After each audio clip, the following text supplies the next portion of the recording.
Oke, semuanya gimana kabar kalian? Semoga selalu dalam keadaan baik. Jadi welcome back teman-teman di segmen analisa kripto. Seperti biasa di video kali ini kita akan bahas untuk koin-koin yang udah teman-teman request di kolom komentar. Hari ini kita akan bahas untuk requestan dari Bang Syaki Lagaisani. Ya itulah, namanya sulit ya. Eh, Dia minta dibahas untuk Filecoin sama Okta. Kita akan coba lihat ya. Filecoin ya seperti yang teman-teman tahu ini merupakan sebuah project berbasiskan dengan storage terdesentralisasi, teman-teman. Filecoin bergerak di bidang penyimpanan data-data serta penyimpanan ya yang sifatnya decentralized ya. Dia menggunakan penyimpanan cloud sebagai salah satu cara untuk ya sebuah aplikasi penyimpanan di masa depan nanti. Jadi ini proyeknya adalah menyimpan informasi yang terpenting untuk umat manusia yang tidak akan dipegang oleh otoritas tertentu. Artinya dia dilindungi oleh sifat data yang sifatnya desentral. Kalau kita perhatikan, Filecoin ini sudah berdiri sejak tahun 2017, ya, melakukan initial offering-nya. Dan baru akhirnya mainnet dilakukan itu di Oktober 2020, teman-teman. Karena ada beberapa kendala yang sedang terjadi waktu itu. Jadi kalau kita perhatikan, untuk Filecoin dia udah listing di hampir semua exchange besar. Artinya untuk progres ke depannya, ekspansi itu cenderung akan lebih mepet lagi nih, akan lebih tipis teman-teman. Dibandingkan kalau Filecoin misalkan belum listing di exchange besar, itu punya peluang yang lebih besar untuk pergerakannya naik karena dia baru listing. Jadi kalau kita lihat Filecoin udah listing di exchange besar, itu berarti kita harus melihat dia secara fundamentalnya aja. Kenapa? Karena kemungkinan dia listing di exchange lain kan udah tipis tuh. Artinya likuidasinya kemungkinan nggak akan nambah lagi kecuali kalau dia ada upgrading yang dilakukan secara fundamental dia diperbarui, diperbagus, yaitu bisa menjadi indikasi yang positif. Nah, kalau kita perhatikan untuk supply maksimum Filecoin itu masih tidak terdeteksi. Strip aja, teman-teman. Dengan supply totalnya yaitu sekitar 1,9 miliar Filecoin. Kemudian untuk supply yang beredar itu hanya sekitar 439 juta saja. Artinya cuma sepertiga, mungkin seperempat ya kita bisa bilang. Seperempat koin saja yang beredar di market. Artinya 3/4 lagi itu di lock atau di staking atau ya tidak beredar di market secara bebas. Itu ini proyeknya bersifat decentralized storage network, teman-teman. Jadi misalkan teman-teman mau nyimpen barang nanti ya, nyimpen ya menyimpan file lah istilahnya, nyimpen file foto-foto atau apa itu bisa teman-teman simpan di Filecoin. Dan ini sifatnya decentralized, artinya tidak ada otoritas terpusat yang akan diam-diam bisa mengakses data kalian atau informasi yang kalian punya. Itu kurang lebih. Terus kalau kita perhatikan dari Twitter, mereka lebih banyak sih untuk growth community mereka, teman-teman, daripada melakukan upgrading ataupun infrastruktur yang mereka punya ya. Mereka lebih banyak untuk mendekatkan diri mereka terhadap komunitas, memperbesar lagi ekosistem yang mereka punya dengan mencari lebih banyak adopsi daripada token atau koin file ini, teman-teman. Oh, ini ada kegiatan yang mereka lakukan ya, Open Data Hack. Oke, ini sepertinya adalah perluasan dari kapasitas Web3 yang mereka punya. Ada beberapa proyek yang mereka kerjakan untuk saat ini yang lebih menjurus kepada Web3, teman-teman. Nah, itu sih, mereka juga concern sekali sama yang namanya em, teknologi ya, teknologi yang tidak ramah lingkungan, yang merusak alam, teman-teman. Makanya belakangan mereka mengusung misi untuk revitalisasi atau melakukan ya perbaikan lah istilahnya ya. Reboisasi, revitalisasi, perbaikan untuk dunia yang udah tercemar karena ya penggunaan teknologi yang tidak efektif. Maka diharapkan dengan penyimpanan sifat decentralized ini, penyimpanannya karena menggunakan banyak apa namanya banyak komputer nantinya ya teman-teman, sehingga penggunaan data itu bisa semakin efektif. Ya, harapannya seperti itu sehingga mengurangi tingkat kerusakan terhadap alam. Kalau dari segi pergerakan harga, kita lihat ya, Filecoin hari ini diperdagangkan di kisaran 4 $1. Pergerakan Filecoin ini cenderung sideways aja, tapi momentumnya cenderung bearish. Kalau kita perhatikan dari beberapa analis juga kurang lebih sependapat nih. Seperti ini, Filecoin, Litecoin lose momentum as community move, teman-teman. Jadi ya berkurang ya kemungkinan untuk moving daripada Filecoin karena jumlah report dari Messari ini menunjukkan bahwa Filecoin itu mengalami penurunan storage utilitas. Utilitasnya naik, storage utilitasnya naik, teman-teman. Tapi kalau kita compare sama adopsinya justru masih low, masih lemah untuk adopsi dari Filecoin. That's why pergerakan harganya sekarang udah turun sampai $4. Kalau kita perhatikan dari segi news yang lain, ini juga kurang lebih sama. Filecoin form bearish breakout. Jadi momentum untuk Filecoin sekarang udah breakout ketika dia memang sudah turun di atas atau di bawah level $4,2. Jadi secara jangka pendek, ya Filecoin masih dalam tekanan jual, teman-teman. Kemarin volume perdagangannya juga nggak terlalu tinggi ya, bahkan sekarang makin lama makin turun, disertai dengan volume smart money yang juga masih dalam proses penurunan. Sementara pergerakan Filecoin yaitu dia sudah cukup baik, teman-teman, breakout dari yang namanya descending channel. Di sini ya, pergerakan turun ini descending channel, tapi ketika dia breakout justru momentum breakoutnya sangat lemah. Ya, sehingga Filecoin gagal mempertahankan level support di kisaran $4,2 dan sekarang pergerakannya cenderung agak slowing down. Untuk target yang bisa teman-teman perhatikan ada level support di bawahnya yaitu di kisaran $3,5 yang berpeluang untuk dituju kalau tren daripada Filecoin semakin lama semakin lemah. Jadi masih belum dapat momentumnya. Sementara kalau kita lihat dari Bitcoin, proses pergerakan Bitcoin juga masih cenderung melempem nih. Meskipun di perdagangan kemarin ada kenaikan volume dan juga tingkat smart money yang masuk.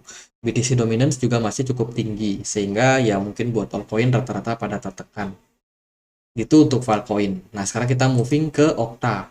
Okta Space atau dengan kodenya Okta. Ini merupakan sebuah platform traditional cloud yang provide atau yang memberikan layanan yang unik. Yang pertama, mereka punya services berupa GPU dan juga CPU resources rental. Terus juga ada VPN services. Kemudian mereka juga berusaha ekspansi ke gaming, Internet of Things, dan juga AI, Artificial Intelligence. Mereka mengusung decentralized VPN dan juga centralized services ya, berupa storage juga. Jadi project dari Okta ini sangat banyak, teman-teman. Harganya hari ini diperdagangkan di kisaran Rp12.000 dengan kenaikan sekitar 2% 24 jam terakhir. Untuk supply-nya, supply maksimum daripada token Okta atau koin Okta ini adalah 48 juta Okta, sementara yang beredar hanya sekitar separuhnya, yaitu 20 juta saja. Jadi ini projectnya banyak, teman-teman. Okta Space sebagai distribute computing dan juga VPN serta data storage. Jadi dia lebih banyak projectnya daripada Filecoin yang berfokus sama decentralized storage ya. Roadmap mereka itu mereka launch dengan proof of work konsensus. Artinya project ini itu bisa di mining, teman-teman. Mereka juga launch yang namanya GPU and VPN marketplaces. Jadi jual beli GPU, tempat jual beli GPU. Kemudian support juga untuk GPU AMD. Ya AMD ya, perusahaan AMD. Kemudian roadmapnya sekarang adalah untuk listing di lebih banyak exchange dan menawarkan services mereka. Ke depan mereka akan melakukan testnet, kemudian memberikan browser extension, dan juga ada aplikasi Android VPN untuk kedepannya. Kemudian untuk services utility mereka itu akan ada seperti install file sharing service. Jadi layanan untuk melakukan sharing file ya. Itu mungkin kalau teman-teman pakai aplikasi namanya ShareIt itu bisa sharing file tuh. Mungkin mereka akan provide hal tersebut. Tapi kita nggak tahu nih sifatnya apakah direct, dekat atau yang bisa jauh-jauh teman-teman sharing filenya. Itu beberapa, ini ada resources yang mereka punya. Mereka punya sekitar 432 CPU, ada 126 GPU, kemudian storage yang mereka punya hanya sekitar 1,212 GB RAM ya. dengan 10 terabyte disk, teman-teman. Jadi itu services yang mereka punya untuk saat ini. Masih terbilang masih sangat dini. Terus juga mereka join di VPN ya. Terdapat banyak VPN yang bisa dipakai nih. Ada di banyak negara, teman-teman. Kemudian ini tim mereka sepertinya orang-orang dari Eropa nih. Eropa mungkin negara-negara kayak Slovakia, kemudian Norwegia, yang gia-gia itu teman-teman. Kalau dilihat dari nama-namanya ya. Yaitu dari project ini mereka punya blockchain sendiri. Mainnetnya kelihatan teman-teman, kita bisa lihat transaksi yang sudah dilakukan sekitar 560.000 sekian transaksi dengan wallet yang berpartisipasi sudah sekitar gimana nih movingnya? Bisa moving ya? Sekitar 11.200-an. Jadi udah banyak juga ya pengguna yang menggunakan uh, project ini teman-teman. Lalu gimana nih? Apakah Okta cukup menarik? Pasarnya dia baru di Coin X sama TXBit, dan juga ada ini Shift Trade, nggak terlalu gede lah exchange-nya. Tapi sangat-sangat baru ya teman-teman projectnya. Kalau kita perhatikan dari segi pergerakan harga, Okta hari ini naik, sorry, di sini kelihatan dia koreksi ya 5%. Okta terkoreksi 5% setelah kenaikannya sejak listing di CoinX. Nah, ini yang saya bilang nih, kalau project dia baru listing di satu koin, satu exchange ataupun dua exchange, dia masih bisa ekspansi besar, bisa listing ke Maxi, bisa listing ke ke apa namanya, ke gini yang banyak teman-teman, exchange yang banyak ya, kalau progresnya tetap di develop. Makanya Okta itu akan punya peluang untuk naik harganya lebih besar daripada Filecoin, karena kesempatan dia untuk listing di banyak exchange akan lebih besar. Sehingga hopefully kalau dia nanti bisa listing di misalkan di KuCoin atau di Maxi atau bisa di Gate.io, nah itu kita expect harganya akan bisa growth lebih tinggi daripada hari ini. Kalau teman-teman udah punya koinnya ya, bisa, saya rasa akan sangat menarik untuk di hold untuk jangka waktu menengah teman-teman, sembari dia listing di banyak project. Ini projectnya lebih banyak daripada Filecoin tadi, jadi kemungkinan dia untuk berkembang pun juga akan semakin lebih besar. Meskipun tadi kita lihat ya, untuk kapasitas RAM-nya nggak terlalu gede, disknya juga hanya 10 terabyte, tapi hopefully nanti bisa ditambah lagi tuh storage-nya seiring dengan adopsi yang lebih meningkat untuk Okta, teman-teman. Jadi ini peluangnya masih bisa sangat-sangat tinggi. Dari pergerakan harga, dia overall udah naik ya. Tapi dari segi time frame daily ini udah mulai ada muncul bearish divergence. Jadi kalau teman-teman mau masuk di harga sekarang, saya rasa paling aman untuk melakukan DCA aja. Kita nggak bisa make sure apakah harganya bakalan lanjut naik atau enggak, karena sinyal bearishnya udah mulai muncul. Mungkin nanti kalau ada koreksi, teman-teman bisa untuk pertimbangkan untuk melakukan DCA secara bertahap aja.